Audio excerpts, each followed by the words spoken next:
আসসালামু আলাইকুম এভরিওয়ান, কেমন আছেন সবাই? আশা করছি ভীষণ ভালো আছেন। আল্লাহর অশেষ রহমতে আমিও অনেক ভালো আছি। আজকে আমি আপনাদের সঙ্গে কাপকেক রেসিপি শেয়ার করব।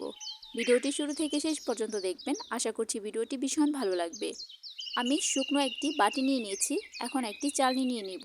এই চালনির সাহায্যে আমি শুকনো উপকরণগুলো চেলে নিব। 1 কাপ ময়দা নিয়েছি। 1 কাপ থেকে 1 টেবিল চামচ পরিমাণ ময়দা আমি উঠিয়ে নিব। 1 টেবিল চামচ ময়দার পরিবর্তে 1 টেবিল চামচ কর্নফ্লোর দিয়ে দিব। হাফ চা চামচ বেকিং পাউডার দিব। 1/4 চা চামচ বেকিং সোডা দিব। 1 চিমটি লবণ দিব। তারপর শুকনো উপকরণগুলো ভালোভাবে চেলে নিব। চালা হয়ে গিয়েছে। এখন একটি স্প্যাচুলার সাহায্যে ভালোভাবে মিশিয়ে নিব। মিশানো হয়ে গিয়েছে। এখন একটি শুকনো বাটি নিয়ে নিব। এর মধ্যে 2টো ডিম নিয়ে নিব। হাফ কাপ চিনি দিয়েছি। আপনারা চাইলে চিনি আরও বাড়িয়ে দিতে পারেন। একটি হ্যান্ড উইক্সের সাহায্যে ভালোভাবে ডিমের সঙ্গে চিনিটা মিশাতে হবে। যতক্ষণ পর্যন্ত চিনিটা মেল্ট না হবে ততক্ষণ পর্যন্ত মিশাতে হবে। মিশানো হয়ে গেলে একটি ইলেকট্রিক বিটারের সাহায্যে কিছুক্ষণ বিট করে নিব। আর যাদের বাসায় ইলেকট্রিক বিটার নেই তারা এই বিটারের পরিবর্তে হ্যান্ড উইক্সের সাহায্যে এই কাপকেকগুলো বানাতে পারবেন। বিট করা হয়ে গিয়েছে। এখন আমি হাফ চা চামচ রসমালাই এসেন্স দিয়ে দিব। আমি এটা রসমালাই ফ্লেভারের কেক বানাচ্ছি। এখন হাফ চা চামচ রসমালাই ইমালশন দিয়ে দিব।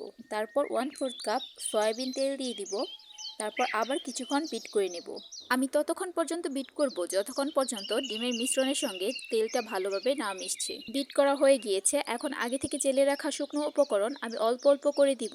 আমি যতবার শুকনো উপকরণ দিব ততবার অল্প অল্প করে লিকুইড দুধ দিয়ে দিব। তারপর একটি স্প্যাচুলার সাহায্যে ভালোভাবে নেড়েচেড়ে মিশিয়ে নেব। সেম প্রসেসে আমি আবার শুকনো উপকরণগুলো অল্প অল্প করে দিয়ে দিব আর এর সঙ্গে অল্প অল্প লিকুইড দুধ দিয়ে একসঙ্গে মিশিয়ে নিব। তারপর স্প্যাচুলা দিয়ে ভালোভাবে মিশিয়ে নেব। তারপর বাকি শুকনো উপকরণগুলো দিয়ে দিব। এখন একটি হ্যান্ড উইক্সের সাহায্যে ভালোভাবে মিশিয়ে নেব।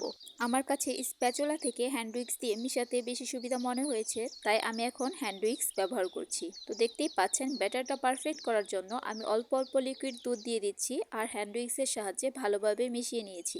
ব্যাটারটা কতটা পারফেক্ট হয়েছে। এখন আমি 6টি কাপ নিয়ে নিয়েছি। এখন কাপের অর্ধেক করে আমি ব্যাটার দিয়ে দিব। পুরো কাপ ভরে দেওয়া যাবে না, এতে করে কেক ফুলে ডাবল হয়ে বের হয়ে যাবে। 2টি ডিম দিয়ে 8টি কাপ কেক বানানো যায়। কথা বলতে বলতে আমার সবগুলো কাপে ব্যাটার ডালা হয়ে গিয়েছে। এখন আমি একটু ডিজাইন করে নিব। ডিজাইন করার জন্য অল্প ব্যাটার আমি বাটিতে উঠিয়ে রেখেছিলাম।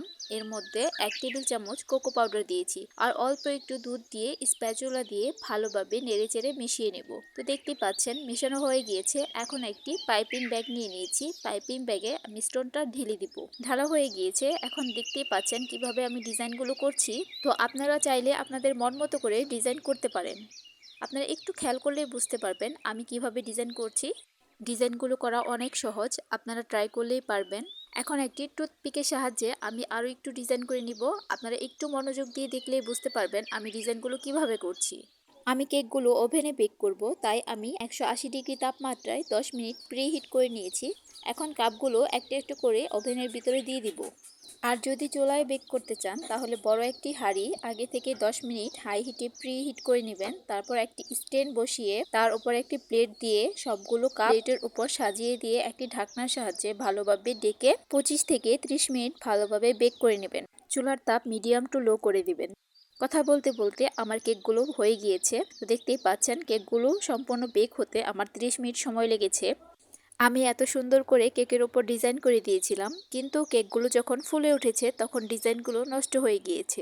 এখন আমি একটা কেক মোল্ড আউট করে দেখিয়ে দিচ্ছি এটা কতটা পারফেক্ট হয়েছে। মাশাআল্লাহ, কেকগুলো অনেক পারফেক্ট হয়েছে। আপনারা দেখতেই পাচ্ছেন এটা কতটা সফট হয়েছে। এখন আমি একটা ছিঁড়ে দেখাচ্ছি। তো দেখতেই পাচ্ছেন ভিতরটা কতটা সফট হয়েছে। আমি গরম অবস্থায় আপনাদেরকে দেখিয়ে দিলাম। আপনারাও এভাবে বাসায় ট্রাই করে দেখতে পারেন। ভিডিওটি ভালো লাগলে একটি লাইক, সাবস্ক্রাইব করে পাশে থাকবেন এবং পাশে থাকা বেল আইকনটি প্রেস করে দিবেন। এতে করে আমি ভিডিও ছাড়ার সাথে সাথে আপনার কাছে নোটিফিকেশন চলে যাবে। আর যদি ফেসবুক থেকে দেখে থাকেন তাহলে আমার পেজটি ফলো করে দিবেন। ধন্যবাদ। আসসালামু আলাইকুম।